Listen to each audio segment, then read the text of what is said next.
Hello, gamers. Welcome to the seventh episode of the TPP Perspective, a podcast by the gamers on games, esports, and other news about entertainment. We have been doing it for more than a month, and I'm happy for my consistency because I have not been a consistent guy. And in previous episode, I was not well, and history repeats itself. This time also, I am not well. You might find, or you might not find, any disturbance in my voice or uh, any lack of energy from me. Uh, so I was awake, mostly awake last night. I wasn't able to sleep. I had some health issues. I'm fine now, but yeah, but the lack of sleep and the tiredness that you accumulate is there, and I have a mild headache. But yeah, hustle is hustle, grind is grind. We are back at it, and today we think we are going to have a good long episode, not those short ones that we have been doing recently. And anything related to this podcast, you can find it on X at the rate of TPP Perspective. If you want to contact or comment, or you want to interact with me, rest. Today we have lots of topics, many games being launched, many games being announced, many game updates, and esports news, many esports news.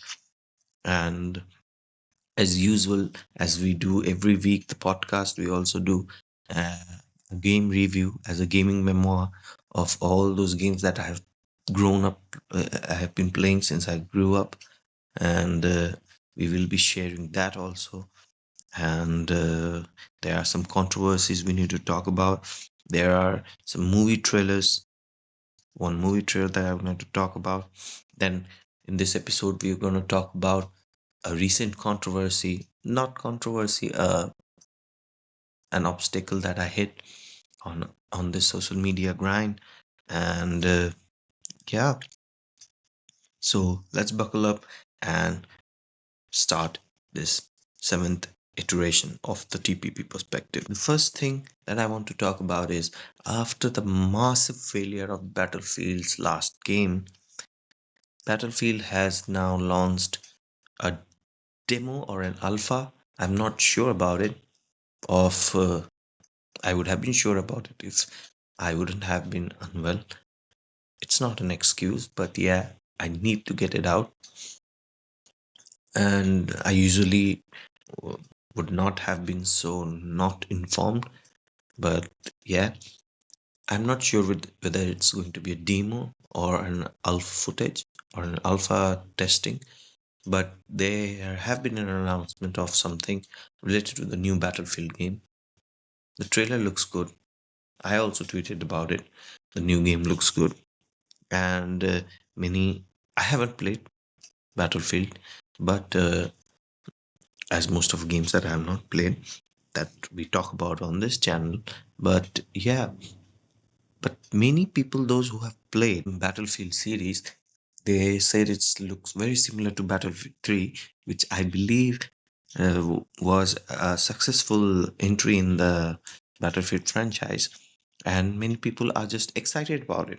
But also, there is a faction on the social media who are sus, because there have been many examples in history when a game is being announced and launched, its trailer and teaser drops, and it looks fantastic and it promises many things.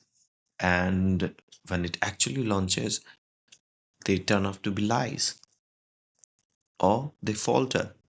They couldn't stand on what they have promised. Few of them who recover due to their wonderful dev team who really care about the game and the people who play those games. They solve the problem, solve the issue, and they become some legendary stories to cherish. But unfortunately, many of those are just money minting machines, and they just want to uh, book some profits on the hype of a very old and successful franchise by just doing the minimum and giving out episodes after episodes, giving after uh, not episodes but versions after versions, new update, new game out of with uh, the carcass being the same thing, and just remodeling, rebranding it, and fooling the crowd. And after looking at these uh, these people on Twitter battling each other out, one praising the uh, Battlefield trailer and other being such that Battlefield 2044 had a very good trailer. It promised very magnificent things, and it was not that good at launch, and even after a while of launch, basically it was a dead game. So when I it came into my mind that for a gaming studio, developers are very important, fans are very important, a good game is very important, but people's trust is also paramount. Just taking for an example, the one studio and one creator that and one game franchise that uh, stands upright with its chest puffed with pride is actually FromSoft's and their Souls franchise. Yeah, there could be a fraction of fans who considered the one the better game. Some consider two, some three, some consider Elden Ring to the best out of them all.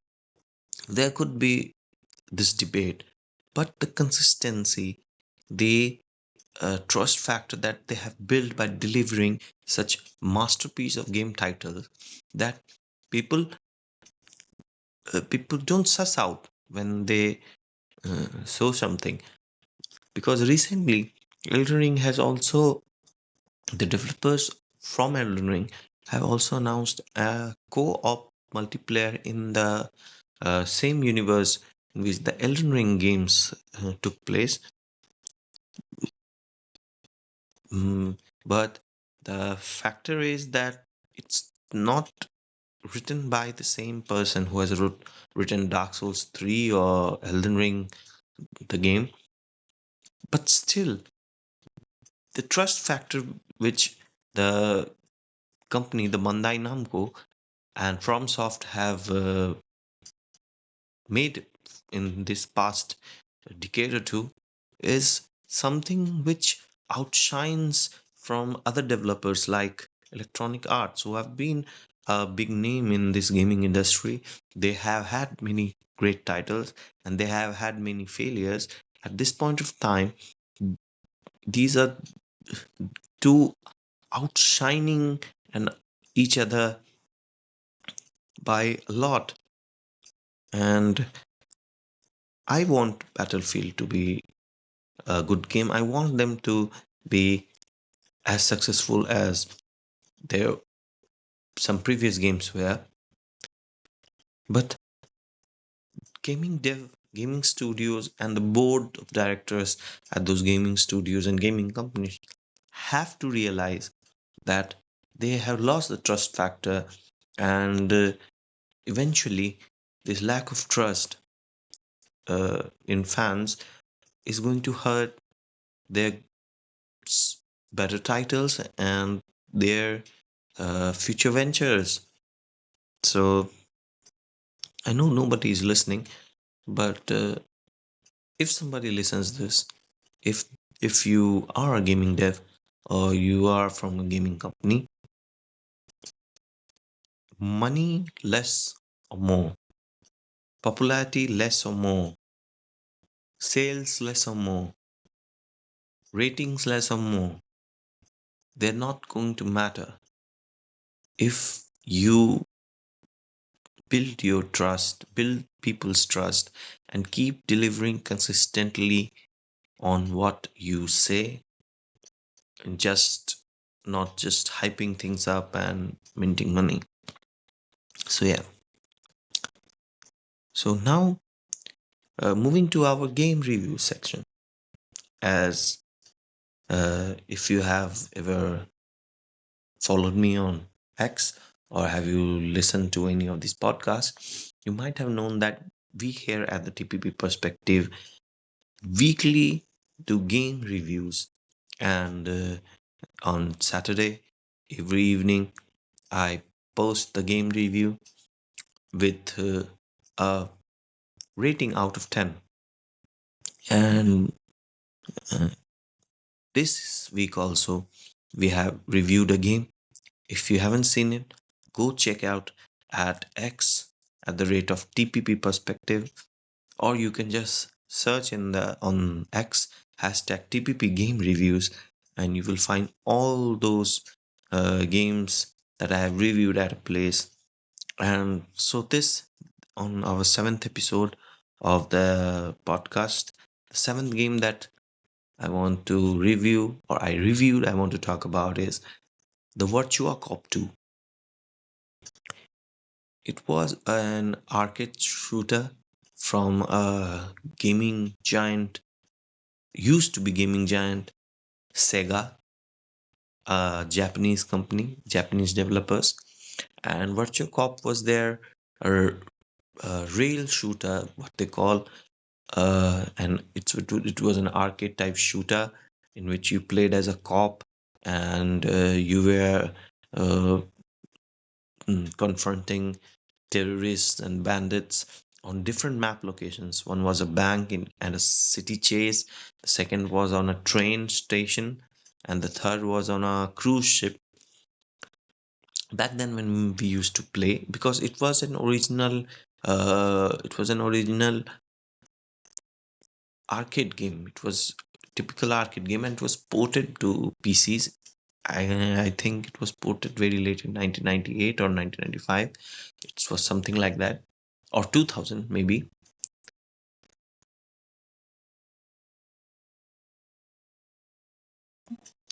And I was very small back then, and there was a storyline basically which, in spite of playing the game for hours, I came to know about when today actually, when I was searching for some pictures and some backstory about Sega, and if Virtua Cop had any predecessor, not predecessor, successor games. But yeah, as I said, I played it for hours, and it was a rail shooter.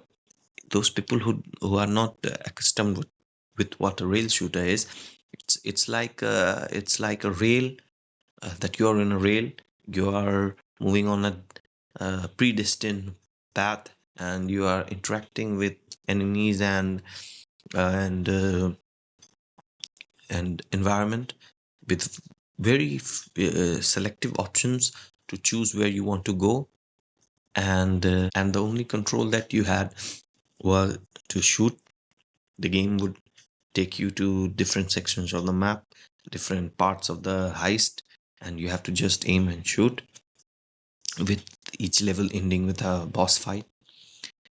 But as I mentioned in the review, despite being a predestined path, it was very well designed, very beautiful maps, very interactive uh, game mechanics, and very good sound effects. And it had a high score system. You could play with your friends, your siblings, and you can compare the accuracy, the high scores that you made, and eventually it would happen that you have been playing just three maps for hours, for days, and it was a very fun game. And yeah, if you have played Virtua Cop 2, comment down below or tweet at me on Twitter your experience with the game, and if you played any predecessor, successor of Virtua Cop or any other Sega game that you have played. I think Sega are one of the legendary game, especially in the arcade gaming department. And I have rated uh, Virtua Cop to some rating out of 10. If you want to check it out, check at X on TPP perspective. And yeah, moving on, we have uh, a drama, a drama coming from Liquid, Team Liquid. So the ex-coach of Team Liquid has spilled some tea on the current ideal, that is Twistzz. And I have a list right down here with which has noted down all the points that Zeus had made. Let me read out to them. First, Twistzz was the one who vetoed Elite returning to Liquid. Second, Liquid attempted to buy Donk. Third, Twistzz kicked Cadian and Zeus.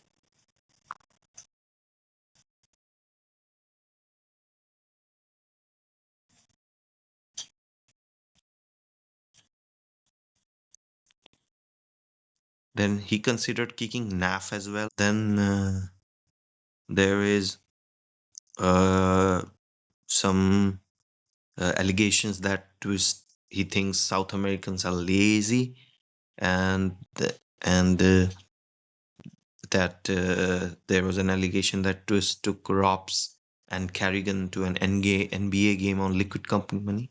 If you have followed uh, CS any CS news channel or uh, player of phase on any on Twitter, you might have remembered the photograph that was shared by Twist. Then Zeus also implied that it was actually his wife that might have been behind some of these moves, and yeah. So when I read this, it didn't come as shock to me because uh, what's happening with Liquid? There were many high expectations with KD and Twist, NAF, JKS, and the team that it was, and Yikinda, and but they couldn't do uh they couldn't achieve anything for the big names the roster had, and somewhat the team before Cadian and after Cadian uh, left, it seems something is off, and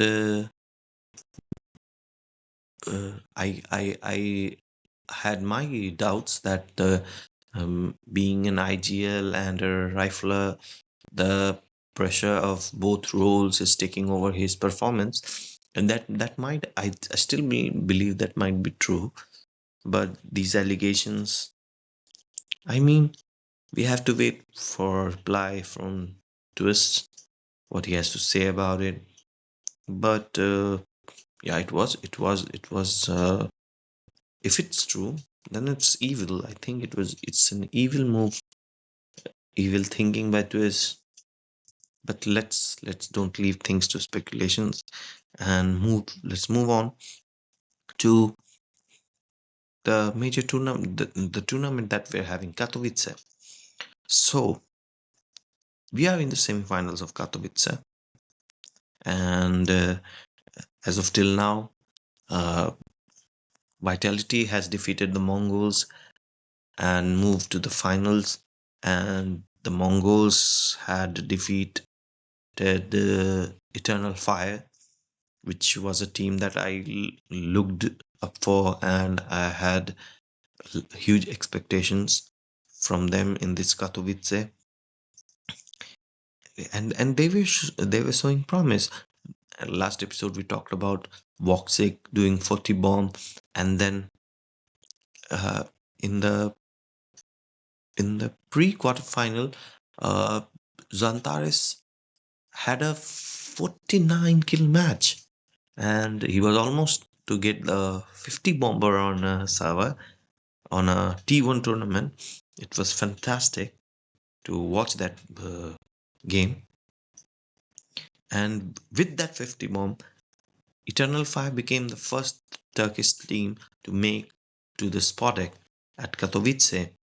But yeah, but at the quarterfinals, they were nervous. I felt Voxic, Vicadia, Joda, they were nervous. There were some uh, times when Xanthars faltered, lost some one-on-one duels, and eventually Mongols bested them. And speaking of Mongols, 910, a fantastic opera with just started playing CS2 since Corona, and had just 3.5k hours in the game, and he was besting likes of Zaiwu and Mazinho and Senzu with a broken arm. They're having immense good games, immense good uh, aim, and actually, eh, recently on today's One's stream, he said he met Major, and Major talked about how that Mongols could be the best aim player team in this event, of being all players having a very high accuracy on average to other teams that are in this tournament. But yeah, today Vitality crushed Mongols, crushed their dreams to go into finals, and actually Vitality themselves being deprived of any uh, Katowice trophies, and actually it's been more than 10 years that they have come close to the semifinals. So yeah, it would be Zaiwu's first Katowice, and it could be either Navi or Spirit they would be facing in the finals. But yeah, it would be interesting. I think it's going to be a BO5. But yeah, mm, I would say GG. And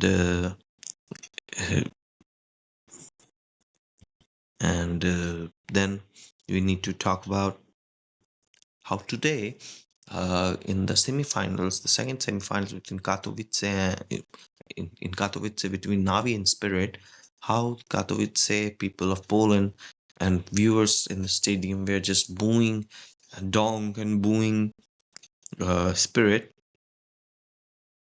and uh, it was in similar scenario last year too. Donk was being booed, and then he did what he does best and just won his first debut Katowice trophy. And first time it was okay. Second time, I felt it was a bit childish from the audience. Booing for what? Players are not politicians. They don't uh, direct what the army is going to do, what diplomats are going to say. They are just players who are passionate for the same game that you are passionate about. They are playing at the highest level, entertaining us, and especially Donk being the number one, a prodigy who should been celebrated by everyone who uh, has Counter Strike in a smallest part of their daily life. But being booed, I feel sad. Uh, how good of the team spirit has been. They have been the last major winner, and yet they get such a welcome in the Hall of Heroes. I was disappointed, being honest, and Dong doesn't deserve that. Moving on to other news from Katowice, phase unfortunately couldn't make to the Spodek, and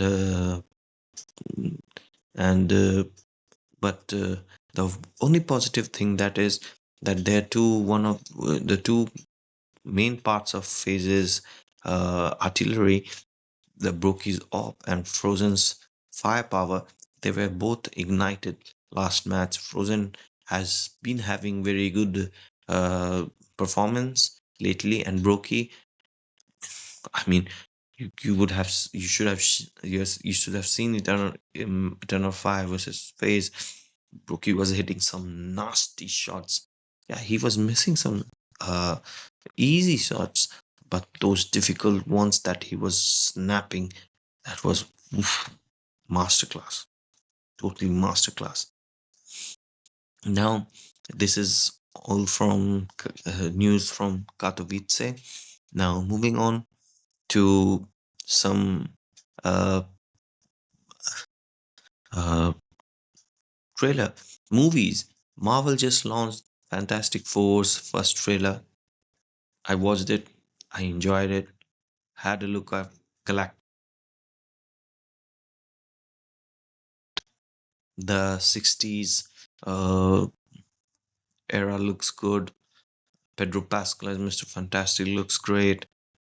We uh, we are not as it's the first trailer. The main plot was not even hinted at, and there were many rumors, and there are many characters that actors who are still not been uh, declared what role they are playing. So it's up to speculation. But yeah, the trailer looks promising, and I think this Fantastic Four movie could be something that could pull out Marvel Cinematic Universe from the recent lackluster ditch in which they have been moving with Secret Invasion and the Marvels and all of that stuff. It looks promising, and yeah, if you have watched Fantastic Four trailer, and if you are a Marvel fan, comment down below or tweet at TPP Perspective what you think of the trailer and what you think will be the plot of the movie. And do you think Robert Downey Jr.'s Doctor Doom will make a presence either in the movie or in the post-credit scene? Now, moving on from Fantastic Four trailer, we have to talk about Minecraft.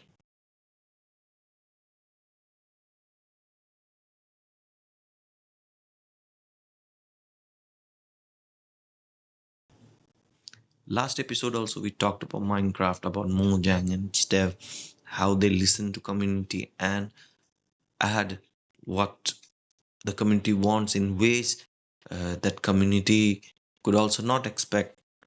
They try to add something which initially was not able, or which we are not able to add, but they twist around things, they work on it, they brainstorm and imply it and add it to the game.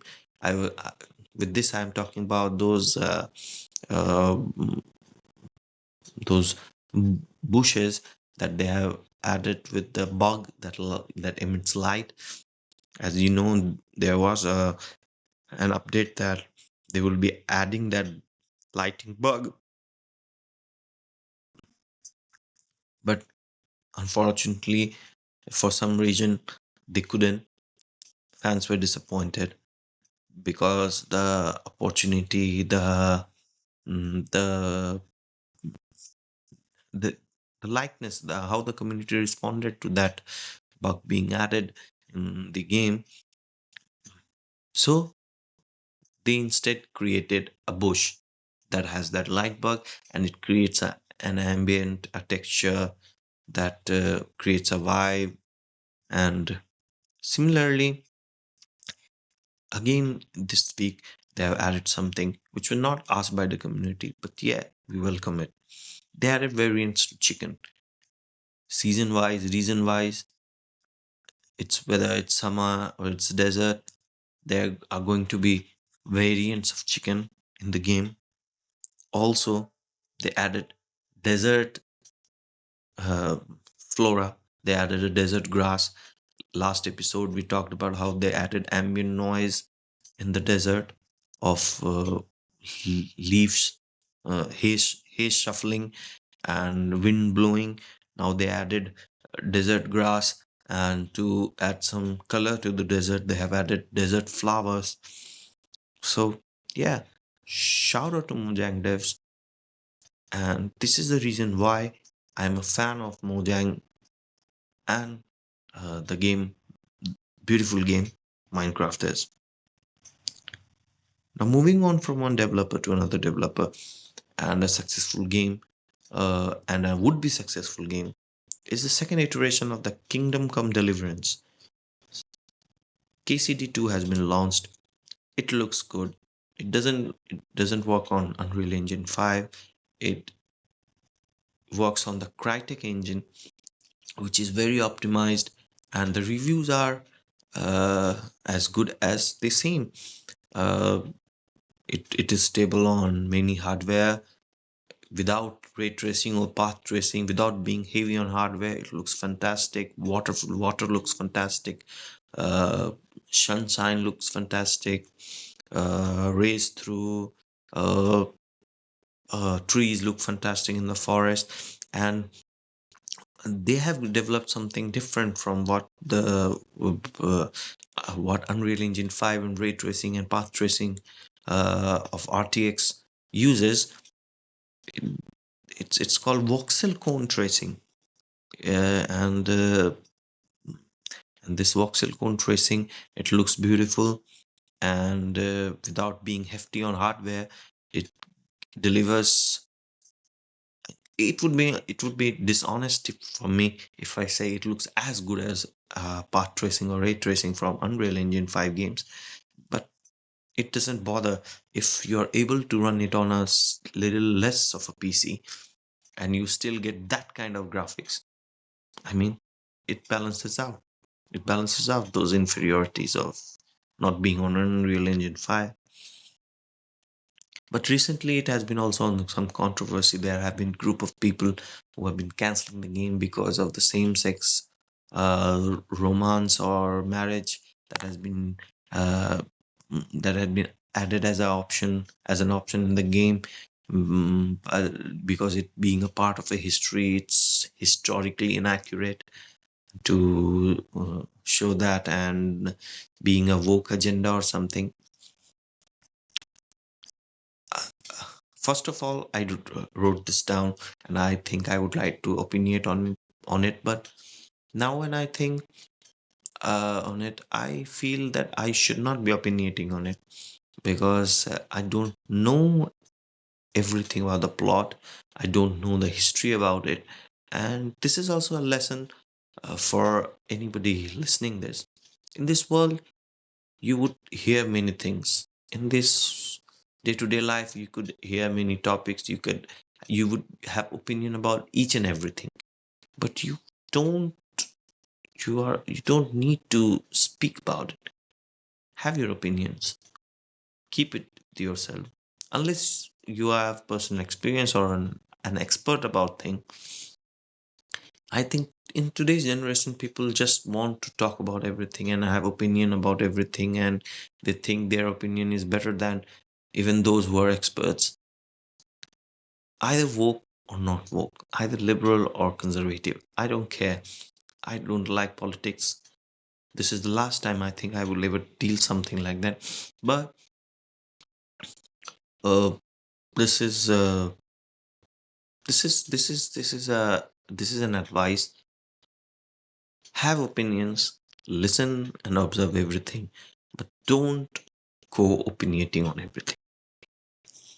Moving on from opinions to our first music section on this podcast, but it's not a music section, it's about what a phenomenal downfall Kanye West is having. Last night on Twitter, there was I think, somewhat 30 to 40 tweets by Kanye West, and is anti-Semitic, anti. Uh, I mean, I'm sad. I'm sad, man. I have loved few of Kanye's song, and what happened to him with Adidas and Kim Kardashian. I was sympathetic towards that guy, but recently, uh, what he has been doing was disappointing for many of his fans. But yesterday, what he did, it's sad. It's sad what a musical genius like him has been downgraded to. Yeah, sympathy for Kanye. Now, moving uh, on Twitter, I uh, I did a poll on the CS Counter Strike elitist community, and uh, the thing I talked about, thing I asked about is that in this new world ranking system in which there will be no open RMRs for major, and all tourneys organizers will have to invite top 30 teams, or a number of teams from the top 30, which are based on the points that you gain all around the year playing tournaments. And uh, and recently, there is news about many top teams like G2 Navi, FaZe, I'm not sure, FaZe, Imperial FE. They have been pulling out from the Clutch Napoca tournament, and I was curious, so I asked that whether a penalty should be added or deducted from the ranking system for teams, those who forfeit. It's a type of forfeit if you don't participate in any tournament, and not shockingly, but there was uh, 40 to 50 people who voted, and majority of them were in support of there being a penalty for not attending a tournament. But also some people in the comments down below talked about how two tournaments could clash,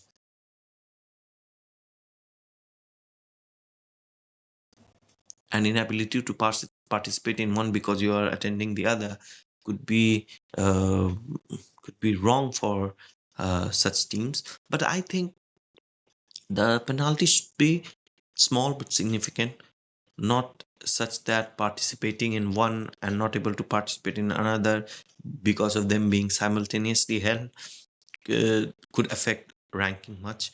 It should not be that much amount, but yet I think uh, top teams, there should be a division in the rankings, the top 5 or top 10, top 15, top 20, and teams which come under the higher side of the ranking systems, they should be penalized more if they don't attend a tourney. What you guys think about this? Comment down below, and if not, tweet on X at TPP Perspective. What do you think about it? So this is all for this seventh episode of the TPP Perspective. If you have any personal questions to ask, use hashtag Q&A on my Twitter and Twitter handle. And if you have any non-personal questions, or you want me to opinionate on anything, or you want to ask me anything, use hashtag TPP Perspective on my Twitter handle at TPP Perspective. Either of those hashtag questions, I might answer them there only, or if they interest me, I might take them and feature them in the next episode of the podcast. And yeah, we are available at Spotify and Spreaker, Apple Podcast, Amazon Music, YouTube, Good Pods, and basically we are everywhere. Share with your gamer friends, leave a like, leave a follow, and until then, peace.